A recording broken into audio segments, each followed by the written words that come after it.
दोन शब्दांची गल्लत करतो आणि ती गल्लत आपण कदाचित त्याच्या इंग्लिश ट्रान्सलेशनकडे बघून करत असू असं मला वाटतं। आणि ते दोन शब्द कोणते? अहिंसा आणि क्रौर्य, पाशविकता, बर्बरता। हिंसा ही आपल्या धर्मात निषिद्ध मानलेली नाही।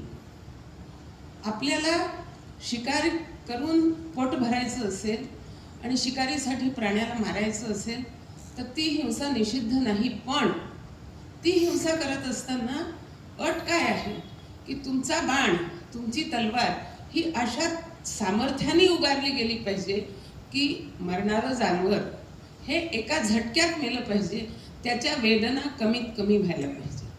ह्या उलट क्रौर्य करीत एखाद्याला मारणं हे आपल्या धर्माने निषिद्ध सांगितलेलं आहे। आणि तसं क्रौर्य न करता पण आपलं संरक्षण, आपला पराक्रम, आपलं शौर्य हे टिकवता येणं ही ह्याच्यासाठी सुद्धा एक खूप मोठी मनाची तयारी लागते। आणि ती तयारी आपल्याला अहिंसा परमो धर्मः ह्या वचनातून मिळते की मला शत्रूचा द्वेष करायचं नाहीये, त्याच्याशी मला क्रौर्य दाखवायचं नाहीये, पण त्याचा नायनाट मात्र नक्की करायचा आहे। हे आपल्याला ह्या दोन आपल्या तत्वज्ञानामध्ये फरक करता यायला पाहिजे।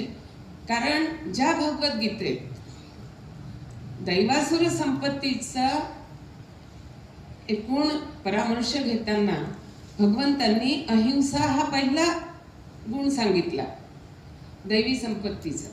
पातंजल मुनींनी यमांची व्याख्या करताना पहिला यम अहिंसा हाच सांगितला। सत्य सुद्धा त्यांनी अहिंसेनंतर मांडलेलं आहे। पण त्या अहिंसेच्या सोबत तुम्ही पराक्रम, शौर्य आणि शत्रुबोध ह्या तीन गोष्टी आपण समजून घेतल्या पाहिजेत।